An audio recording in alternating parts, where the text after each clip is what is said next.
Lucky day. রূপা, রূপা, আমার কথাটা শোনো। চিঠিতে যা যা লেখা ছিল সব সত্যি, আমার অনেস্ট কনফেশন। চিঠিটা ভদ্রভাবে দিলেও হতো, মইচের ওসব নাটক না করলেই পারতে। আরে ডাক্তার ছিল তো। মানে মানে তোমার বাবার গাড়িটা বাইরে দাঁড়িয়ে ছিল, ভাবলাম উনি ভিতরে হবে। আমি কি করে জানবো উনি পেট্রোল বাঁচানোর জন্য রোজ রোজ হেঁটে হসপিটালে যান? Shut up.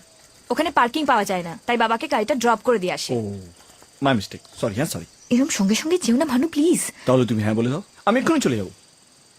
অনেকদিন তো হয়ে গেল, এবার তো হ্যাঁ বলে দাও প্লিজ। আরে